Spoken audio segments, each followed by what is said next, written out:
I think that's also one of the most important pieces. Gone are the days where we just send a piece of coverage to a client and say, this is the possible readership of the publication, and here's the domain authority. Do with it what you will. We need to be, as PR professionals, sharing with you, here's potential sales enablement email that you can push this out to prospects. Maybe this is something that your executives can push on LinkedIn and engage with some of those ABM targets. So we're taking part in your SEO here, or we're lifting that up in our content as well. And also, we can provide you with the social posts or provide you with other opportunities. Put it in a customer newsletter, give them recommendations on how to elevate this further. But coverage shouldn't just stop at the time we send it to them on email or Slack. We need to figure out how do we get legs out of that long term. And that's an area where it's up to us to strategically guide our clients in the right direction. Hi, welcome back to SaaS Half Full, the only show serving B2B SaaS marketers. I'm Lindsay Groper, president of BLASTmedia. I will be both your host and bartender.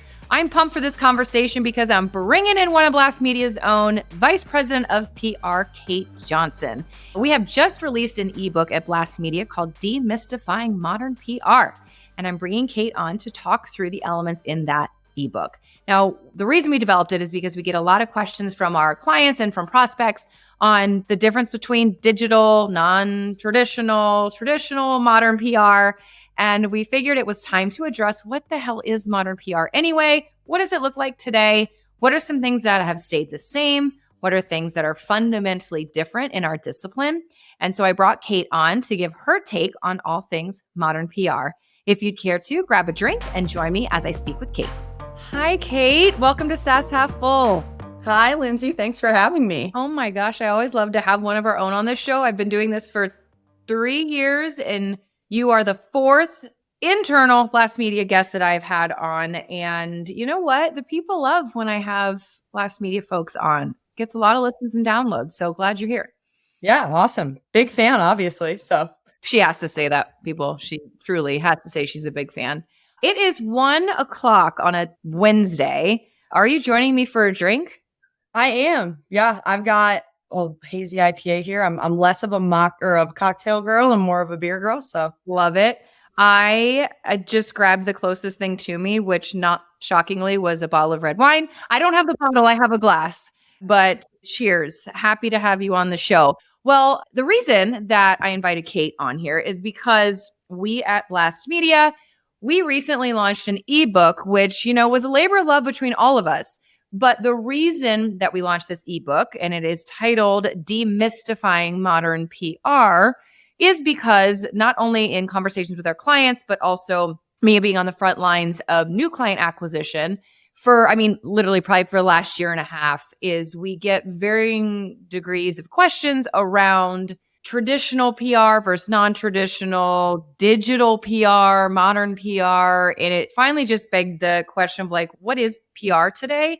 How do we clarify what it is that we do today? And also, talk a little bit about what hasn't changed, but certainly a lot has. So yes, we've launched this ebook. You can find it on our website. Welcome you to download it, but wanted to bring Kate on to sort of walk through the different sections of it. But Kate, before we do that, would you give our listeners a bit of background on yourself, what life was pre-BLASTmedia, and then what you do at the agency today? Yes, I actually just celebrated my 6-year anniversary with BLASTmedia. So I have been with the agency for 6 years. I have actually been in every position at the agency over my 6 years, which I think is pretty unique and really fun. I started at our entry-level position, and I am now a VP of PR. So I lead one of our teams at BLASTmedia, working closely with our directors and PR managers and our content folks to just make sure that the strategy that we're executing for our clients is really moving the needle for them on their marketing goals. So it's really great. I came to BLASTmedia from Indiana State, where I was in college athletics media relations. So a big pivot from that into the world of B2B SaaS, but it's been really fun and obviously something I love. It has kept me on my toes for the last 6 years. I literally remember the first time that I met you. It was at an open house that we had for potential new hires, we like to lovingly refer to it as the Hunger Games. Just bring all these people in who are interested in working. And then, behind the scenes, we're all sort of like jockeying of like, ooh, I like this person. I like this person. And for some reason, Kate, you and I hadn't met during the event itself. It was literally like people had filtered out. It was after, and I don't know if the BLASTmedia team had grabbed a drink at this point or what. But anyway, I remember I had one exchange with you the very end of the event. We all had like a clipboard, right? And I remember like putting a big star by your name in just that one exchange, like immediately just felt like you were a good fit for us. And lo and behold, here we are so many years later. Thank you for doing all of those roles and staying with us. But it also makes you a great person to have this conversation, because even where we were as an agency in our discipline, let alone 20 years ago, right? But 5, 6, 7 years ago versus what is today has changed. So before we talk about all the things that are different sort of in our world of PR, what do you think has stayed the same? Whether it's 20 years ago, 5 years ago, or today, what are some elements of PR that have stayed the same? Yeah, that's a great question. And I think the biggest thing that stayed the same really is the importance of storytelling, right? Not just having marketing and product collateral, but being able to tell a story for your brand and how you're doing that. That is like a big facet of PR. That's a big area where we fit into an overall marketing function, is that piece. And that hasn't changed. And how we get there really hasn't changed. It's still so important to build those relationships with media. It's important to be able to mine the right ideas out of our executives and be able to tell that story to an external audience and an internal audience. That really has stayed the same. I mean, a lot has changed, but that being like the staple pillar is going to stay around, I think, for the years to come, for sure. Totally agree. And I have a lot of conversations specifically with prospects who will say, like, tell me about your relationships. It's all about relationships. Don't disagree, but it's not only about relationships. It has to have that art of storytelling. Also, even your best relationship isn't going to run a shitty or weak story just because they're your relationship. It still has to add value. And so, yes, relationships do matter. But if you don't have a relationship, but the ability to bring a good story forward, then that's going to turn into a relationship. And I agree that has not changed at all. And when I first started talking with our team about doing this ebook, and we're talking about modern PR, it occurred to us that it's not necessarily modern. It's just what it is. It's evolved. There's been so much that has changed. Even if we look at life post-COVID, right? That's a huge moment in time. But the different cultural shifts and sort of the new normals that we've adjusted to have made it impossible not to evolve as a PR agency. I almost equated it to like Uber. Is if you're coming home from drinks or dinner with your friends, you're not like, oh, I'm going to dial up some modern transportation to get me home. Like, it's Uber. It's how we get around. It's evolved, and that's just what it is. And the same thing holds true with PR. So when you think about like what PR is today, what are some areas that you see some marked differences? Yeah, I think the biggest difference, and you said it exactly right, it's just evolved. It's not this entire new way. It's just like how we're telling the story and who we're telling it to. But there's also a difference in how executive leadership at our clients are thinking about their strategic communications. They're looking more to their comms team or their agency for that counsel and guidance, because there has to be a symbiotic relationship now between internal and external comms. Anything internal can easily become external. So having the same message and how you're talking about anything from like a reduction in force to C-suite changes, or even to what's happening in the world around us. I know you mentioned COVID. Look at everything that happened during that time. And people were looking to CEOs and executive leadership to respond and have an opinion. And it comes down to their communications team being able to help them craft that message, and also making sure that those teams internally are aligned on what that message is going to be shared and it's remaining consistent. I think that's huge. And another piece that I don't think gets talked about a lot is there is a whole expectation now around privacy and how we're talking about that, and tech specifically. With the emergence of things like generative AI and all of this new technology, it's really important for brands to be able to push that forward and explain that. And I think that comes down to their communications teams to be able to share that message of, are you ethical and responsible as well?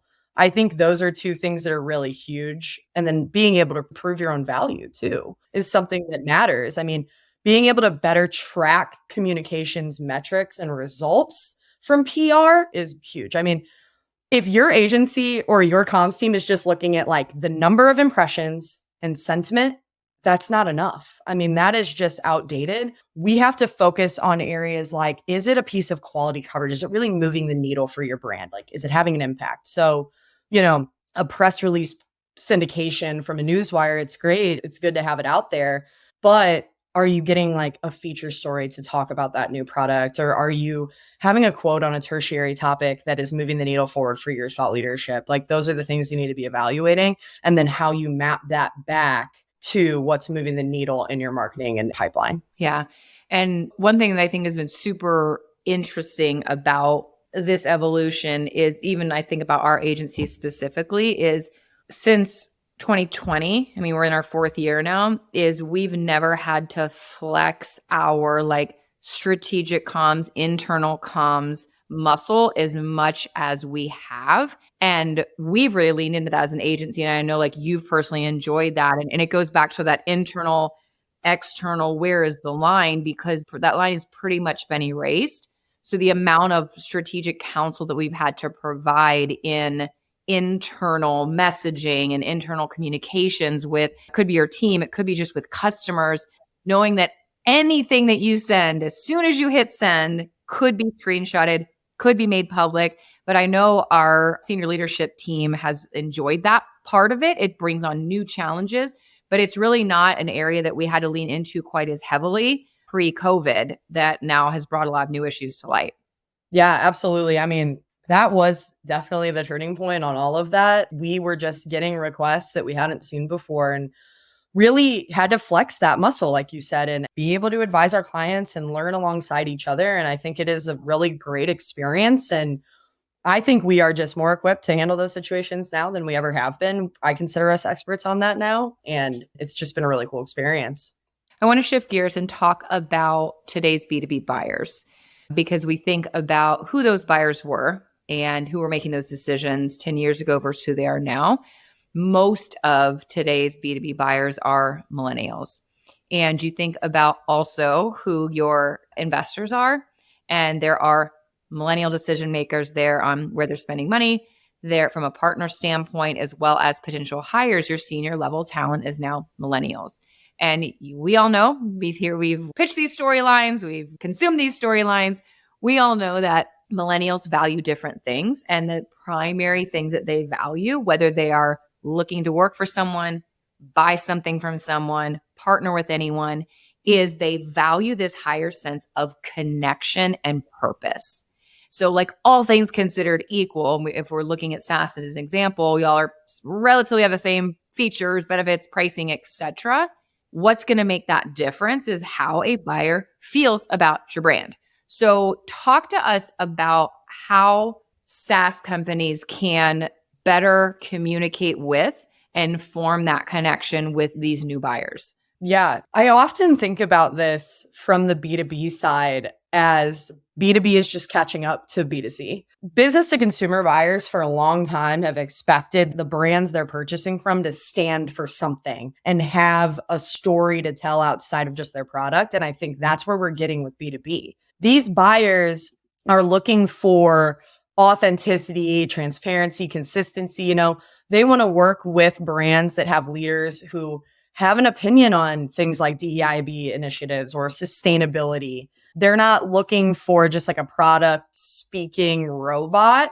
They want to hear leadership get personal. They want to know that. And that aids from a buyer perspective as well as from an employee perspective. If you're telling a personal experience that aids well to your culture, that's going to help in those hiring initiatives. And if you're able to effectively communicate why your brand should be trusted, I think that's a huge piece of it. I mean, we recently actually surveyed 100 different SaaS marketers, and building trust for their brand was the number one priority this year. And I think that's huge to call out because there's multiple ways that you have to be able to do that. But if you're just pushing product talk, That's not going to get there. What gets there is vulnerability, is sharing the things that are pertinent. Like I brought up data privacy earlier, the ability for brands to be able to effectively communicate that you're upholding data privacy standards that may not even exist yet, right? I mean, the EU is ahead of the US by miles with GDPR, and we've got state regulations here. But a lot of our clients are thinking about, okay, how do we get ahead of that and be seen as an early adopter? Because that's going to build trust with our buyer base. And that's just really important. So getting personal and not just talking about product is huge. And it's up to us as PR professionals to dig out what those stories are and be able to elevate the diverse voices and experiences within a company that can move the needle in those different areas, whether it be with your target buyer or prospective hires. It's important to figure out what that is that needs to be communicated to the world. Yeah. And even how you build trust today is different. It used to be when shit hits the fan, all the parties affected get together. We say nothing until we have come together on the message. And then we have a controlled way that we're going to get that out. You said transparency, but also like speed and agility. Saying nothing or waiting too long causes mistrust. So like even how we create trust is different. You talked about elevating things like DEIB initiatives, mental health programs. It could be sustainability, ERG, if those are important to your organization.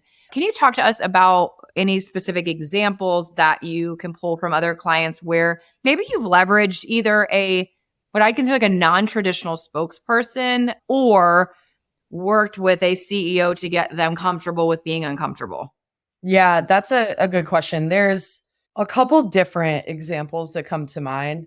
One that I think about a lot is that we worked with Moogsoft for a long time, AI ops for developer teams. And so when you're talking to developers, they don't really want to hear from C-suite executives. They want to hear from practitioners. So we learned that pretty quick and actually had to, instead of traditionally working with like a CEO or a VP of product for those tracks, we found actual developers in Moogsoft and honestly in a lot of our other DevOps clients now moving forward who are able to speak to media from that practitioner to practitioner level. So there's an understanding of the pain points and telling that story. So that's a way I think with like using a non-traditional spokesperson that's been really quality for us and has been great for all of those companies we've worked with. It bodes really well with media.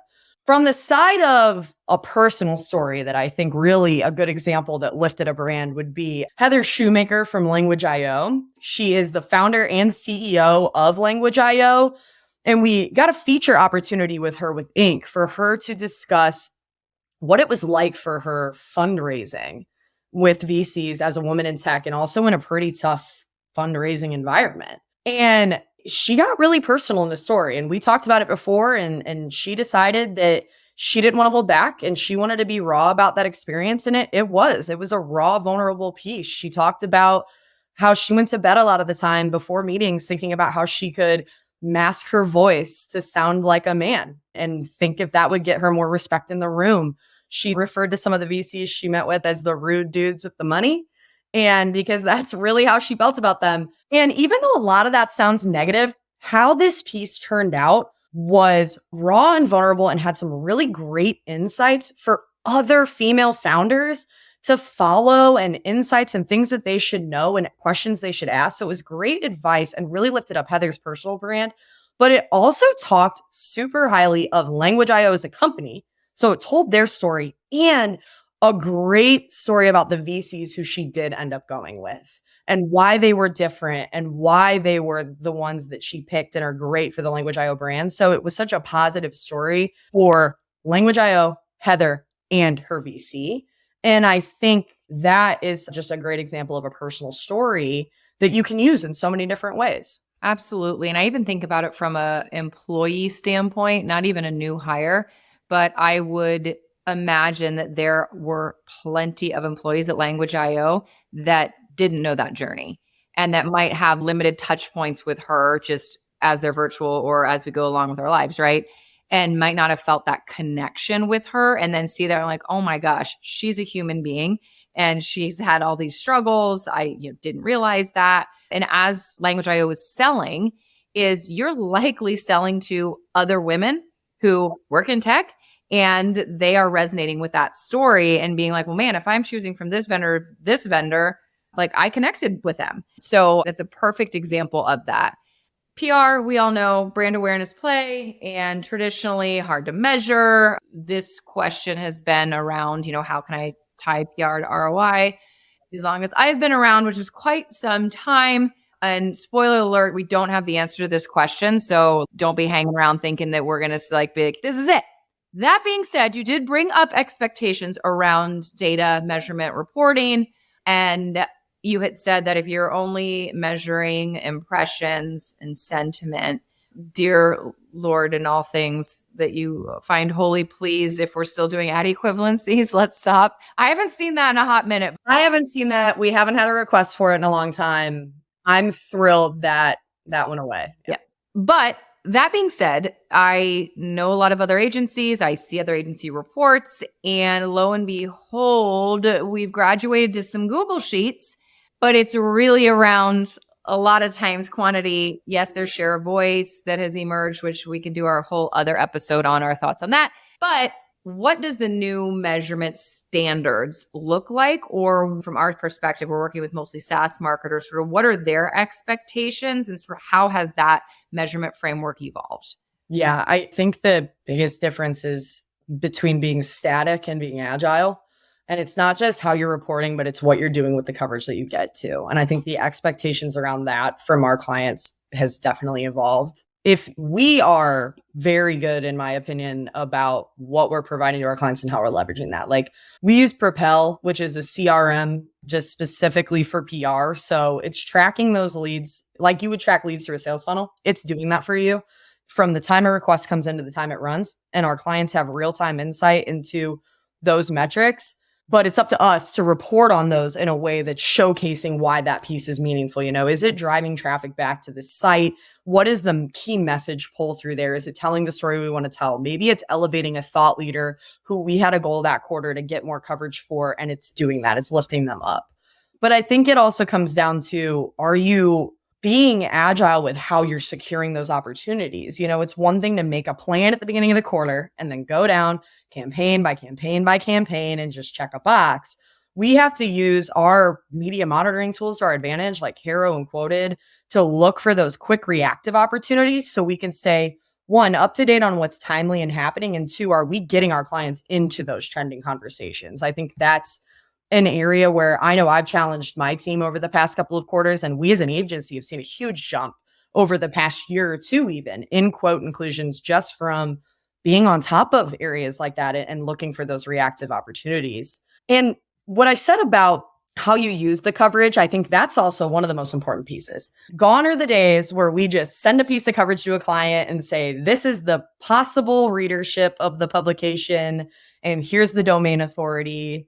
Do with it what you will. We need to be, as PR professionals, sharing with you, here's potential sales enablement email that you can push this out to prospects.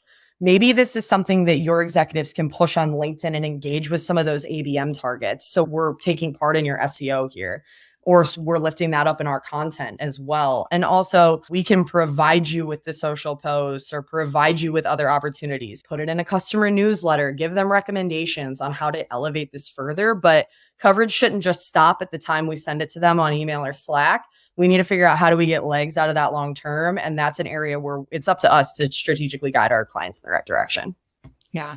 And you mentioned a bunch of tools. And in one of the things that stands out when we look at like what is the modern PR agency infrastructure, or even if you don't work with an agency and this is just your internal team, like we, out of necessity by the market that we serve, which is SaaS marketers, we out of necessity have had to digitally transform our agency to keep up with these expectations, because marketers who work in technology, their MarTech stacks are huge, their sales or just RevOps stacks are huge, and the expectations of vendors is the same.